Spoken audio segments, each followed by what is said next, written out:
You're listening to the Retina UK Talking Home and Garden Peer Support Group meeting recorded Thursday, the 6th of November 2025.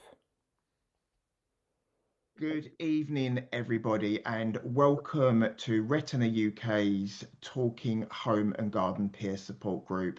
This is one of our focused interest peer support groups, which is for those that share passions, joys of all projects around the home and garden, whether it's DIY or whether it's gardening, vegetable growing, etc.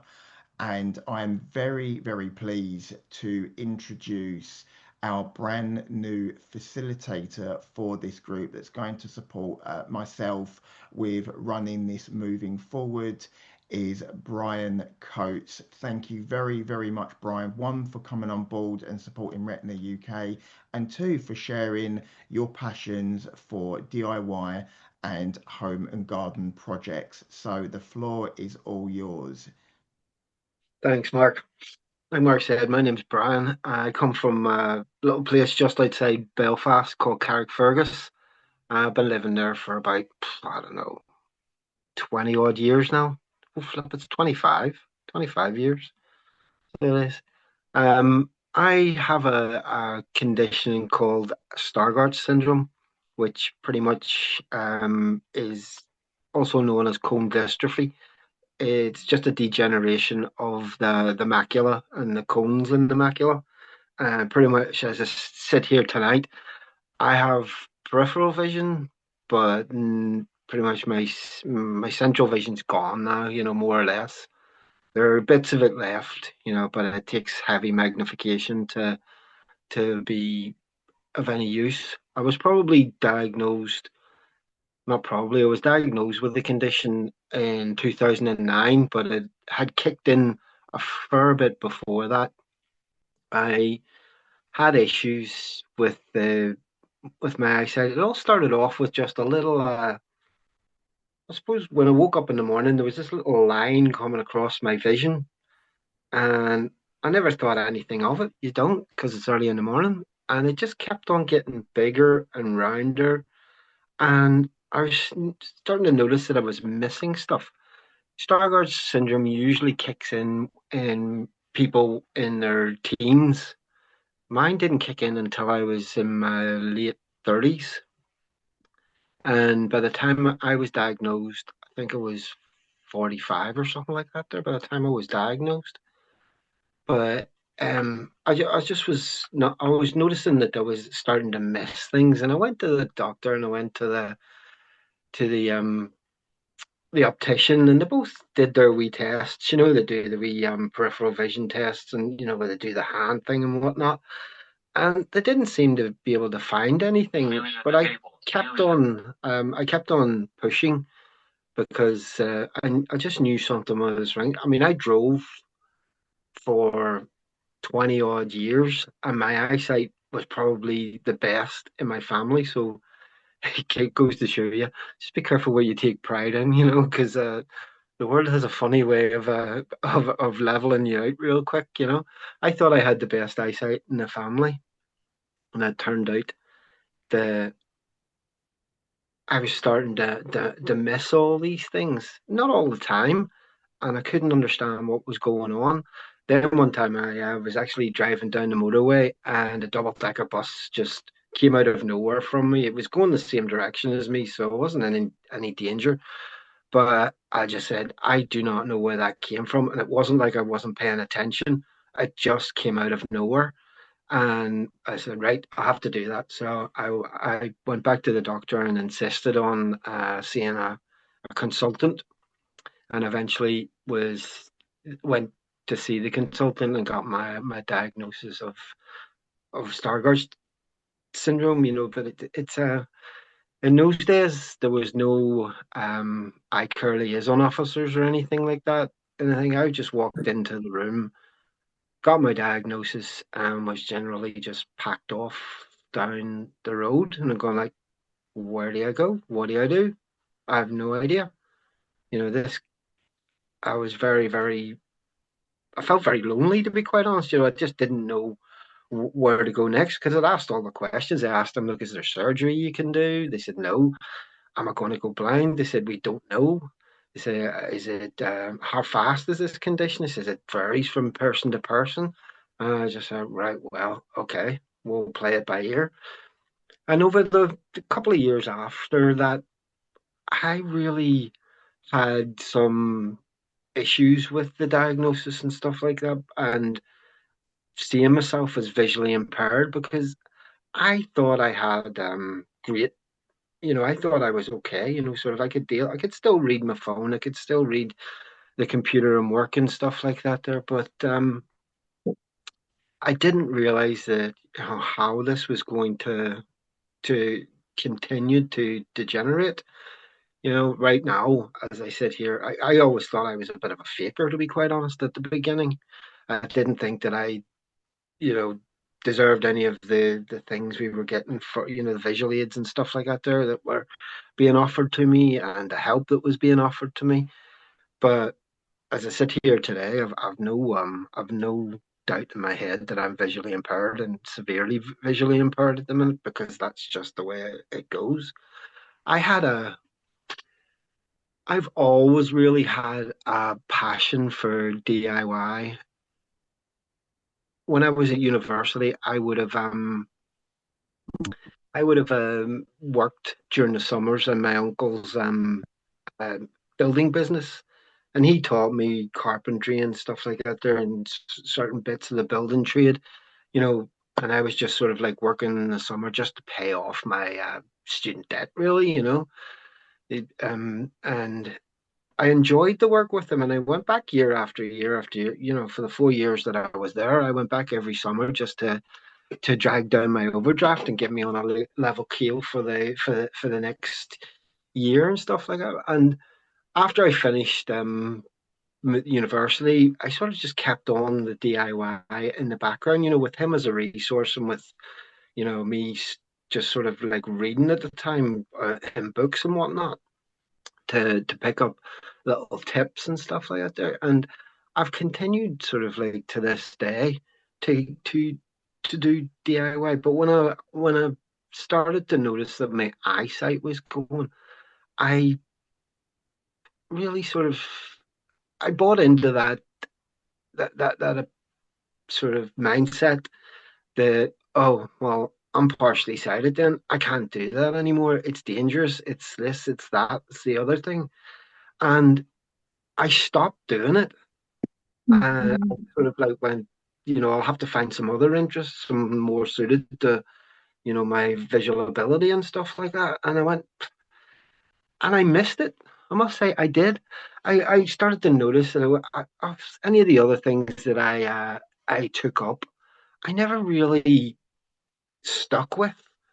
And I'd stuck with the DIY and the crafting for years. Like, I mean, oh geez, it must have been. I started doing it when I was in the mid 20s, and I'm 60 now, and I've continued to do it. So I got to the point where I thought, you know what? I'm tired of having this condition limit me and limit my enjoyment. So I'm going to try my best to start to do DIY again.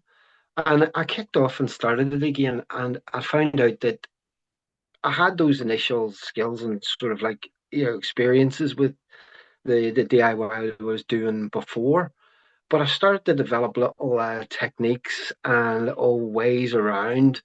You know, there was back in when I first started this, I could read a tape measure and stuff like that. There, these days, that's not the case. I can't do that anymore.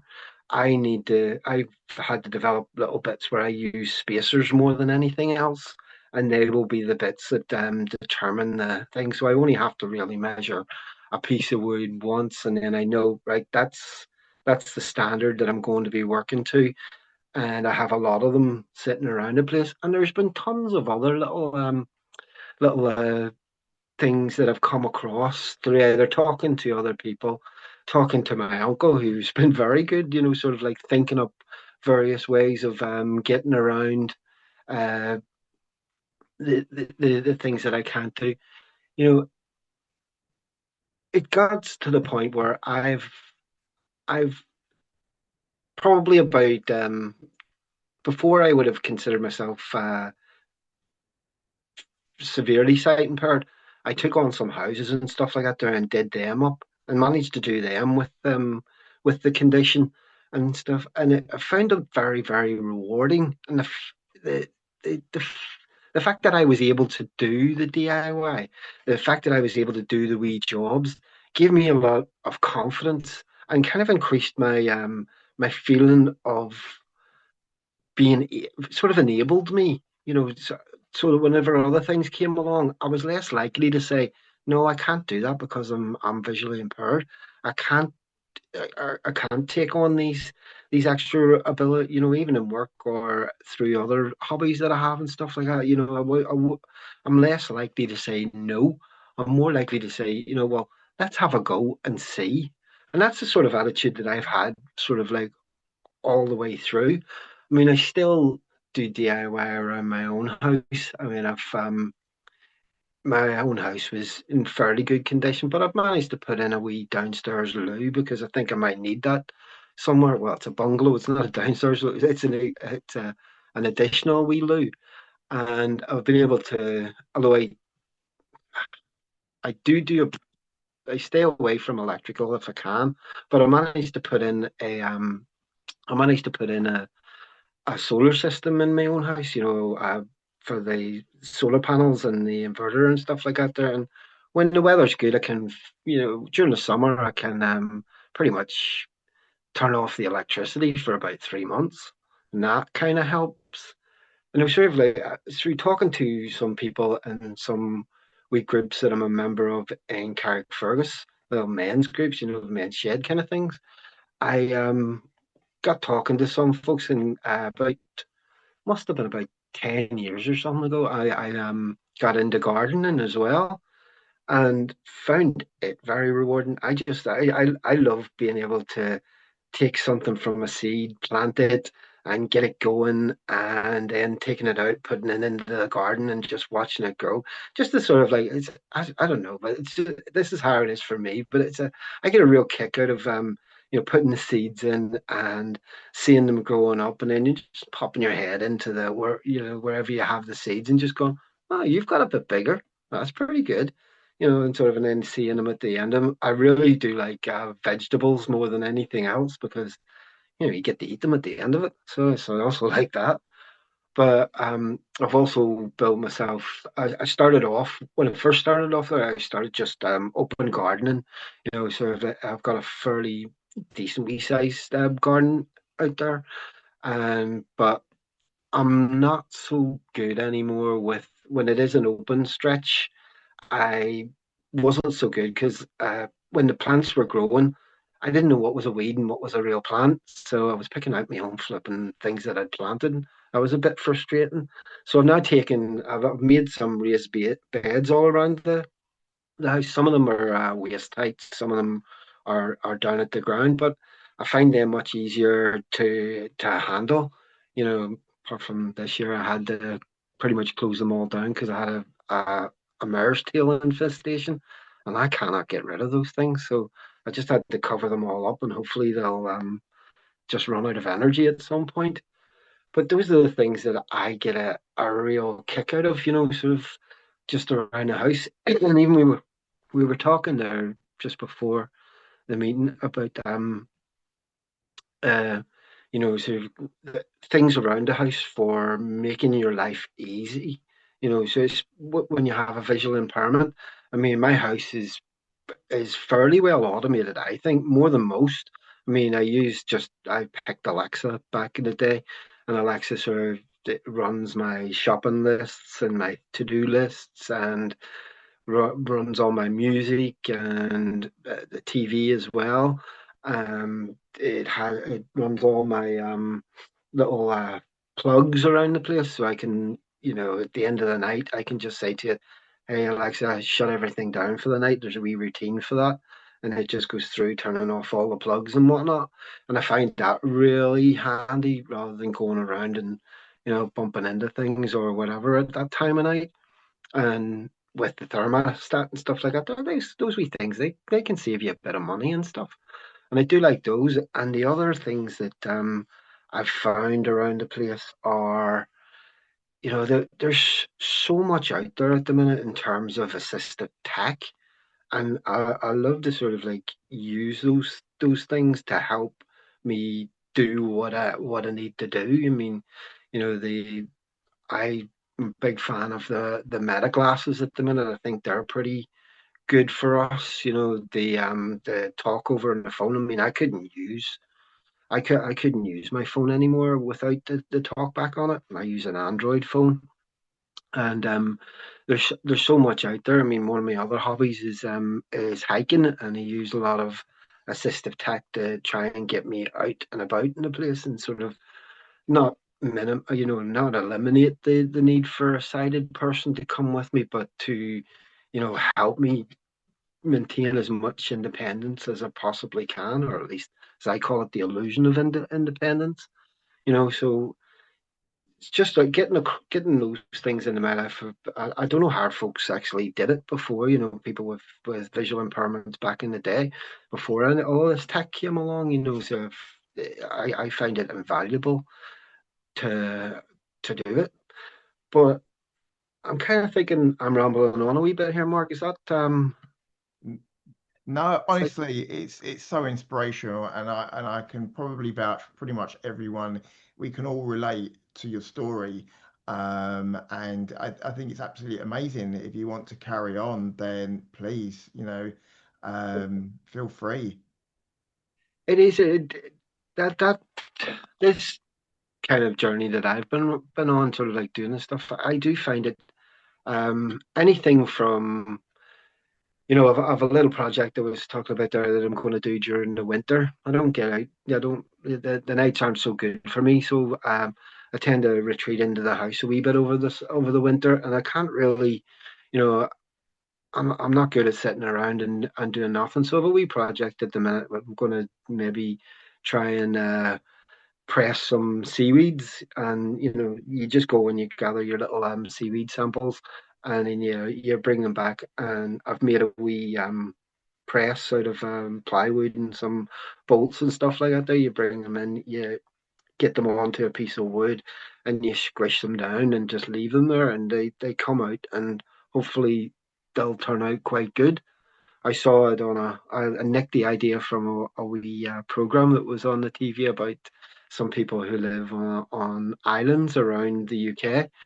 And the girl who was on the program, she said that was what she did for, the winters whenever the storms came in. And I thought, well, that might be a little project for me. I've just finished a project in my kitchen there.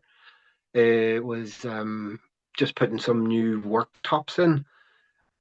The old ones just, I guess they'd run their time, and people were saying to me, sort of, there's a mark over there's a mark over there. You might want to think about replacing them. That project, it was difficult. So it was. I kept on during that project. I kept on harking back to the old days where I would be able to go in, you know, throw a line along the worktops and just run the saw along it, and that would be me. That would be a worktop cutter, mark out where you need the hob cut out, and then cut that with the jig and stuff like that there. But I can't do that anymore. I mean, it's just I will end up messing up the piece of wood. So what I had to do this time was to just sort of sit down and figure out how I was going to get this result that I needed, and make sure that I didn't waste what were expensive pieces of kit. And what I had to do was just sort of like go back to basics, sort of like mark the line as, measure, measure, measure, measure as much as I could, then just use little guides to get me along. And of course, there was the silly things I did, like I forgot to subtract the width of the saw because I wasn't going to be able to use a jig this time because I don't, I, um, I'm not good enough with them anymore. So I ended up having to use a circular saw and I forgot to take off the width of the thing. But they're all little things that you learn as I'm going along, and I know now know that that's where my eyesight is. So those are the kind of things that I need to be employing on all my little projects. You know, it turned out quite well. You know, sort of like I think that from what other people have said, the worktops look decent enough. You know, and the only trouble is I'm not too fond of the the color I picked at the moment, but maybe that's my own problem. I must have saw something in the shop that I don't see at the moment. But hey, it's done now, so we'll have to put up with it and get used to it. But it really is, you know, sort of like after I'd finished that, although I was very frustrated during the process, and I had to break it down into okay, you can do a bit each evening because I still work um 5 days a week. So we were coming home in the evening or doing something at the weekend. But I had to break it down to a couple of hours, you know, just say, okay, you get that wee bit done. Maybe even if it's just one cut, that's all you need to do for this evening and stop expecting so much out of myself, you know, sort of like I'm not the way I was whenever I was fully sighted, you know, and I have to come to terms with that, but also try not to let that define who I am, you know, and what I can do. You know, I'm all, you know, within reason, I will have a go at most things. And like we were saying before, a lot of the things I've tried haven't been, you know, there's about a 70% success rate, you know. So that's a lot of things that I've tried and I'm going like, well, that doesn't work too well.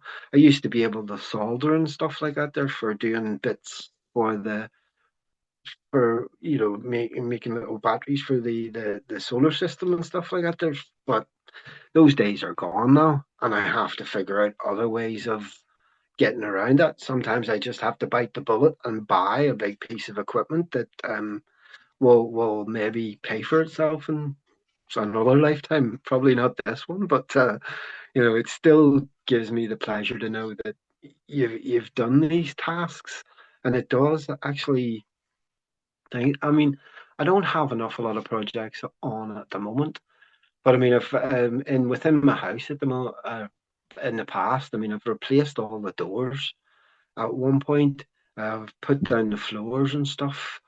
I've plumbed in the little bathroom at the front of the house.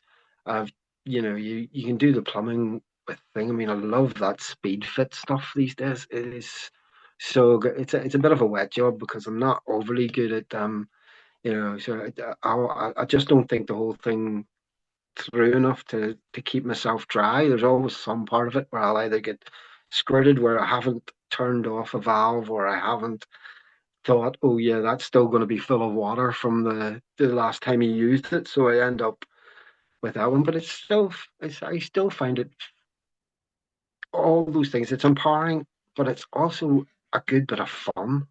You know, I really do enjoy the work that I do around the house, and I think other people do enjoy it as well. You know, and I would encourage anybody who just wants to try something. You know, sort of like with little groups like this, you have the perfect sort of like group of people who are going to give you the tips that I haven't thought of.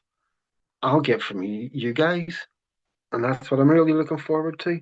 You know, it's sort of like so you don't have to invent the wheel you don't have to invent the wheel yourself all the time, you know. And but I think I'll leave it at that. So I'll maybe see what you guys have to say. Lovely. Thank you so much for that inspirational talk, Brian. It was amazing.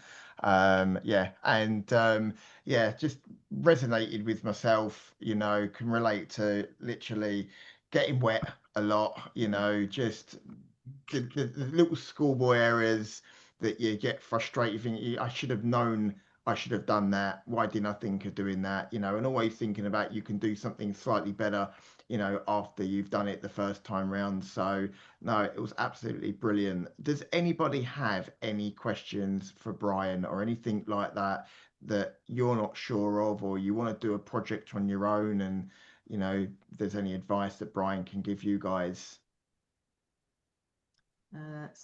Sue is waving. I've just unmuted you, Sue. Oh, hello there. Hi, This is Sue. I was very interesting and a very inspiring talk, and I should think we all admire you very much for all the amazing jobs you've been doing, and continuing to use your skills.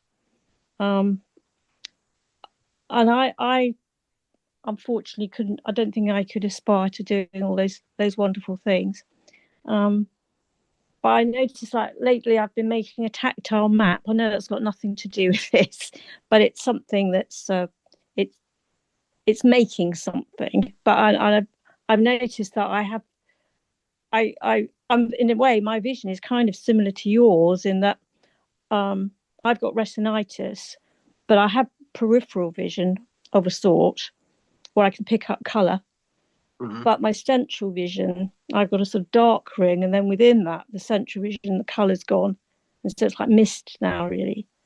And so I'm sort of learning to do things without looking, really. But I find, like, when I do something like the map, although it's taken me ages to do it, and it's for a museum actually, but I have a big screen that I can use to sort of magnify things. But I have to sort of really prepare what I'm doing and think things through properly before I start, really. And I should imagine that the things you've been doing is like that as well. You have to really think it out and where you put your things, so you don't keep losing things all the while. And I wondered, actually, do you use your meta glasses very much when you're making things? I am just beginning to use them a bit more. Mm-hmm. I haven't explored a lot of what they can do, but they are very handy for, you say, I mean, I do have to do what you said. I mean, hammers belong in one place, tape measures belong in another, and they must be returned to the. Yeah, you've got to have a place for things. Otherwise, I'll have, I think I have 6 tape measures sitting around this house, and one set of hands, because I kept on putting them down, and I ended up having to go and order another one because I knew I was going to find it eventually. But I think, Meta can actually, you can say to it here, look and see if you can see a hammer somewhere, and it'll, yep, and then you can say, is it off to my left? Is it off to my right? Is it near anything? And it will actually help you with that. But what you were saying there, you see that tactile map. I'm doing that more and more with projects in a minute, and you do have to think about it. I've got a wee project going at the moment, making little baskets. Not well, they are little baskets, but they're made out of wood, and it's only like an inch by a half inch wood, and I'm just building these little squares that I'm going to use for little nursery plants for the springtime. Yeah. And I have to do those very tactile. I mean, I decide where, what rough length I want it, and then I get either someone else to help me, or I cut one myself, and then that dictates what everything else will be. So the say if it was just like I don't know, 10 inches long, I cut it, and it doesn't have to be exactly 10 inches long. It can be there, but that one piece of wood, once it's cut, that's the guide for everybody else. And I do have to sit down and think, right, you're going to need 8 longs, and you're going to need 8 shorts, and then you do the same thing with the shorts and stuff like that there, and you cut them all up, and then it becomes a very tactile process because you're losing the little spacers, and that say I needed to set it back, some feet or something on the basket. I need to set it back an inch. I have a piece of wood that is roughly about an inch, and that would be the thing that I would use to position the little feet, and then you can, use PVA glue, or a little glue gun or something like that there. And the number of those little projects, the number of great what do you call them, cordless tools that are available these days Mm. are really awesome. Mm. Because you can get little tackers, which you just have to be careful you don't get your finger in the way. Mm. Because I have a couple of holes in that finger there from not doing Yeah. that. Mm. But even the little glue guns are awesome for doing little projects like that there. And at the end, all I have to do is put uh, some clear, what do you call it, PVC Mhm. inside, and I'm hopefully going to have 5 or 6 of those little things to get my little starter plants going, so that I can get them Mm. going maybe in February and move them out in March or April, you know. But those are that you do have my tactile um, Mhm. techniques are becoming more and Yeah. more handy. I think that's it, isn't it? It's a bit like Yeah. if you try and learn Braille, it's such a tactile thing. You think you can't do it, but the more you use your fingers and feel with them, Yep. you seem to be able to do these things. And it's like making the map. It's just you can just feel everything, and it makes sense. Sometimes I use my hand like a span to sort of measure, so I Yes. can know where I'm in the centre of something, say, and I find that quite useful. They're amazingly sensitive. You know, I can put my hand along a piece of wood, and if I've pressed down hard when I'm drawing a line, Mm-hmm. I can feel that indent of where the pen or the pencil was. You know, and it Yeah. amuses me how good they are. And if when you're lining up a couple of pieces of wood, just to run your finger along it, and you go like that, they're not lined up. You know, but I couldn't tell you visually what about that. But I mean, your fingers are incredible when they're working. But the meta glasses, they have really good uses for the you know, when you particularly when you're reading the instructions on the back of a bottle of glue or some sort of paint, you know, how long it's got to dry and stuff like that. But haven't actually used them on a product. I don't think it could. I must actually find out whether I can. I must actually put it up against something and say, does that look straight to you? You know, Yeah. I, I wonder what it would do that. Mm. That's a very good question. So I'm going to find out whether that does that. Mm. Because but I mean, for when you're doing your projects, especially when you're setting down stuff, like last night, I was just I use head torches quite a lot, uh, and I was just changing the batteries in them, and I set the batteries down, and I could not find where I put one of the batteries. I have 2 little dogs, so I was freaking out, going like, "Oh, what if one of them eats it?" Ugh. You know what you do? You you panic about stuff that you've no real need to be panicking about. But I just said, "Hey, Meta, can you see a coin battery in front of me?" And it says, "Yeah, it's off to your." You say, "Yes, it's in the picture." And I said, "Where is it?" And it said, "Off to my left or off to my right?" It says, "Right hand side on what looks like a couch." You know, and I'm like, "Great, there we go." Yeah, I can see that would be really useful. Yeah. Oh, thanks. No worries. Excellent. Thanks very much. So that was amazing. The meta glasses are paving the way for us as visually impaired people. You know, there are so many other varieties of smart glasses coming out. And if anyone is going to Sight Village in London, I'm sure that there will be some on display, and we've actually spoke about meta glasses at some of our previous focused interest groups at our Talking Tech peer group, which you will be able to find again on our YouTube channel. So if anyone is interested in the meta glasses, then please check out some of those videos for more information on those. Does anybody else have any questions for Brian, or is anyone actually taking on their own project and they're a little bit nervous about, getting things wrong, or making sure it comes out how they want it to? No hands up. No. Oh, no, Sheila's just put her hand up. Oh. I'm just going to unmute you, Sheila. Hello, is that Hi. all right? Hi, Yeah. Sheila. What's the question? Hello, I'm not a DIY expert Mm. at all. My dad always, while I lived with my parents, did everything, and I used to help him a lot. And I'm more of a gardener, really. But my question is, now I'm on my own. How do you cope when you get, say, you buy a new tool? Like I had to buy, in the end, I wanted to buy a hedge cutter, a battery hedge cutter, be safer than having the cords, which I might cut through and everything. And I did, but all these things you buy, which they're very great, but they all come with this minuscule little instruction sheet with pictures in about 50 languages, but they don't, they're so small and thin. And even with my biggest magnifiers, I think, how do I cope with this? Or sometimes you can look at videos and I still can't necessarily. I've got a cone dystrophy, probably quite similar to you. I've had it all my life though, and it's sort of got gradually worse. So I've got a bit of not very good vision, not much vision in my right eye, only peripheral, and my left eye is better, but it's getting fuzzier. And I'm colourblind as well.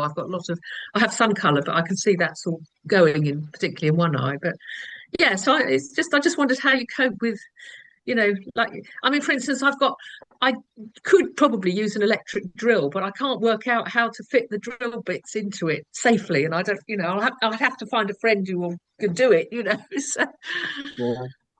Well, when it comes to those things, I love YouTube because I most of my tools come from Lidl these days. There's a Lidl fairly close to where I live, and they're I find them reliable enough. They're not heavy duty and they won't survive a lot of abuse, but they're decent. And anything that I've got, I've looked for a YouTube video on it, and someone out there is, I don't really, you know, it- I- I'm just listening to what they have to say. yes, They will yes. describe how to use it. Now, if you want to go through the manual and stuff like that, the reading you know I don't want to harp on about the meta glasses, but they can read them quite well, and so can a lot of other things.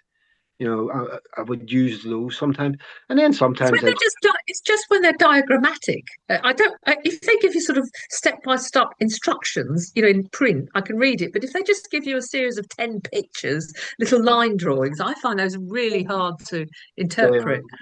they're rubbish. I cannot follow those at all. I'm completely on No, board with you about that. yeah. It's like getting some of those flat packs from IKEA. Oh, I took 2 days. Absolutely. Took 2 days to construct a bird table. It was just Yeah.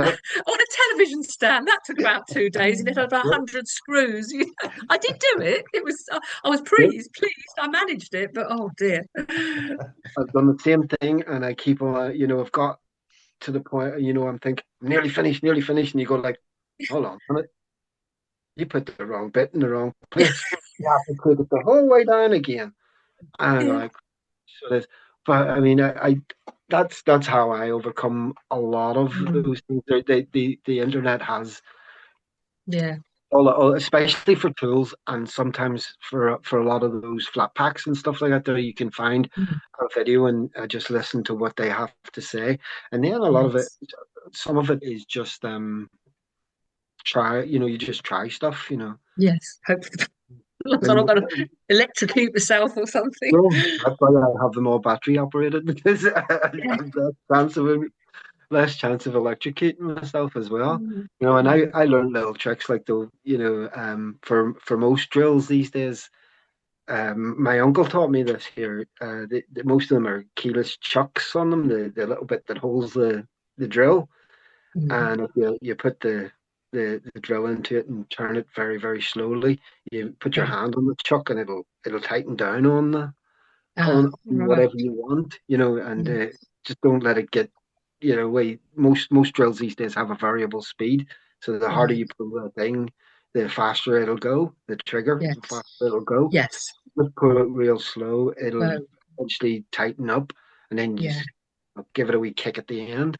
But I mean, that was taught to me by my uncle, so Yeah. back in the day. And so it really is about using the resources that are around you. Mhm. I find people, the internet might be good, people are better, Yeah.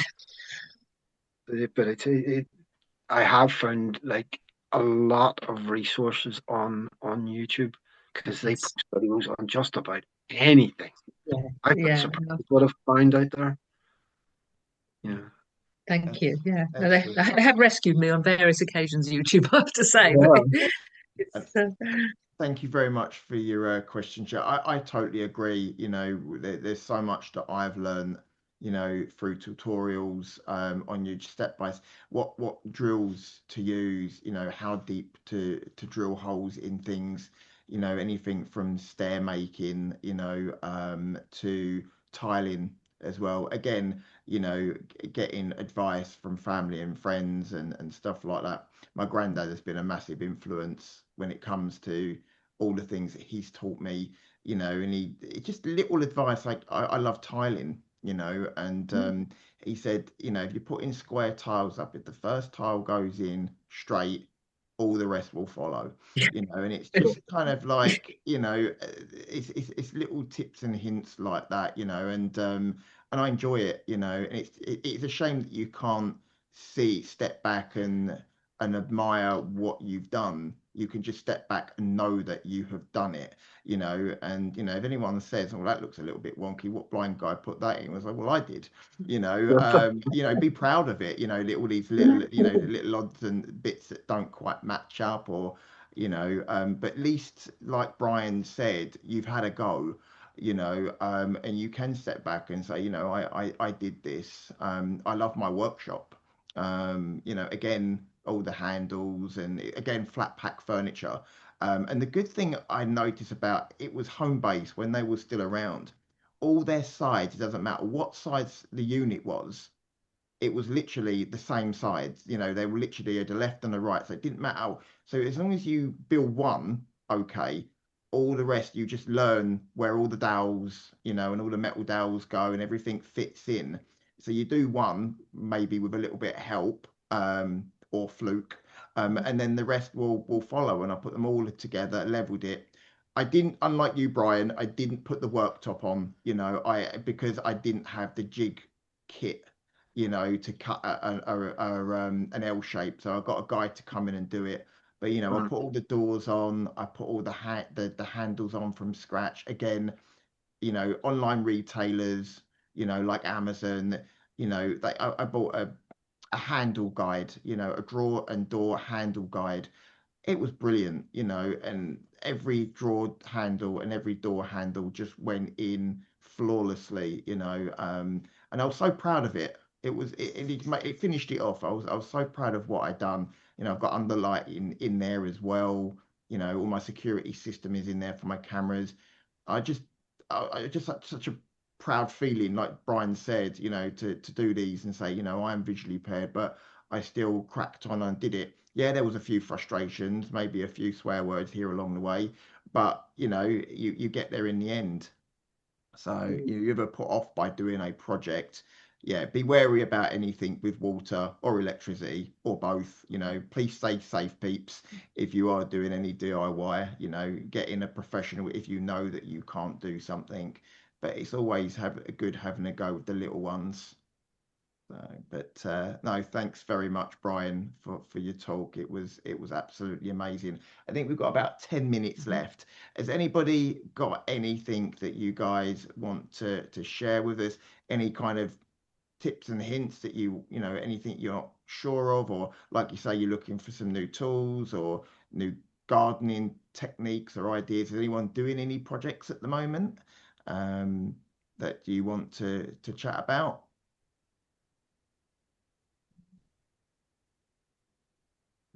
No. No, well, before we say goodbye, and so you can enjoy the rest of your evening, there's a few bits and pieces from sort of Retina UK in terms of upcoming peer support group activity.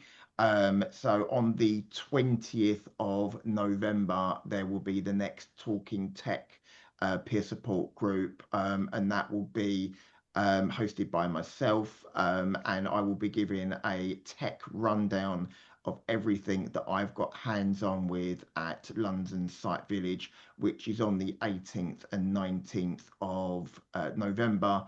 at the ILEC Conference Centre in London. So if anybody is around the London area and you want to come and see what tech is around, what support services are available in and around London, or you just want to come and have a chat with me and Caroline and my colleagues, then, come down and say hello. And there are also peer support groups running in person around the festive season. We've got Berkshire's on the 6th. They're going to Carluccio's. We've got West Midlands. They're going for a Christmas meal at the railway. What else we've got? If you're down in Hampshire, they will be going out for a pub lunch on the 15th.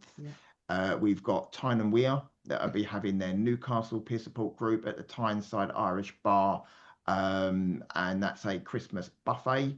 So there is so much going on. We're always adding new peer support groups daily. So please, if you've not signed up to our mailing lists for other groups, then please do check out our monthly newsletter that came out at the end of October. And also just check out our website, retinauk.org.uk, and just navigate to the events page, and you'll see what is coming up both online and in person as well. So if anyone didn't catch our annual conference and professional conference in September, the recordings are now available on our website. Just navigate to info in events and they'll be under the recording section. There were fantastic events that we hosted in London back in September. Some great speakers around technology and also research, which was just incredibly inspiring and optimistic. So yeah, there's lots going on towards the end of this year regarding peer support groups. I think Rachel will be doing another Talking Travel peer support group towards leading up towards Christmas. So again, that will be going on to our website fairly soon. For us guys, there will be another men's peer support group. So if anyone wants to come and join us, that will be around the 18th of December. And I think there may be another women's peer support group sometime in December as well. Getting more info to follow. And I think that is everything. If you've got any questions or you just want to get in touch with us, you can contact our helpline on 0300 111 4000 or call the office on 01280 821 334. And we will be doing a big give appeal that will start in December on the 2nd to the 9th. 12 p.m. on the 2nd to 12 p.m. on the 9th. So if anyone did want to make a Christmas donation, please wait until then and your donation will be doubled by the big give appeal. So anything you can do to support will be much appreciated. That keeps us pioneering research projects and also growing our peer support group and our other information and support services as well to help us with inherited sight loss. So does anyone have any final questions that you want to share or anything like that? Yes, Mark. Yes. When are we doing our next creative arts peer group? I need to check. That's a good question, Steve. So I have been looking at speakers and I just need to get in contact with the one I mentioned. And also there's a couple, one's a sculptor and one's an artist. So I will either try and put something in for the end of November, or I don't think we've got anything going online in the way of peer groups the first week in December. So we'll play this one by ear. I've got a couple of leads, so if anyone is interested in joining Steve and I for the next Talking Creative Arts, where we are going to be joined by another speaker that is going to tell us about their love for creativity, then please again check out our website, as that will be coming on very shortly as well. And more will be uploaded to our YouTube channel in terms of recordings like this one as well. So thanks very much, Steve. Thanks for the reminder. The home and garden and the creative arts sort of overlap in some respects, don't they, really? So some do, yeah. But I think we'll keep the creative arts more artwork, painting, sculpting, and also the creative arts around things like writing and stuff like that. So there's lots more that we're gonna put together for the new year. And we'll have one last one in December. So I've got some leads. I just got to make sure they're available. Yeah, sure. Excellent. Yeah, but if anyone has got any topics of interest for any of our peer support groups that we host online, especially our focused interest ones, any speakers around technology, travel, creative arts, or DIY and home and garden, then please do drop me an email. You can email events@retinauk.org.uk. Or you could just reply to any of the auto response emails that we send out, and they will come back to me as well. So any of your thoughts, your feedback is very important for us to continue leading you guys down the right path and providing you with all the topics of conversation and information you'd like to know about. So yeah, your help is massively appreciated. So that's enough for me waffling on. Well, thank you everybody for joining us for this evening's Home and Garden Peer Support Group, part of our talking series. A massive, massive thank you to Brian, our brand new volunteer that's going to help us move forward with this peer support group. A massive thank you to Caroline, who's been helping on the comms. My name is Mark Baxter. I'm the Information and Support Coordinator. So my number's been put in the auto response. So if anyone does want to contact me via text message or phone call, please give us a call.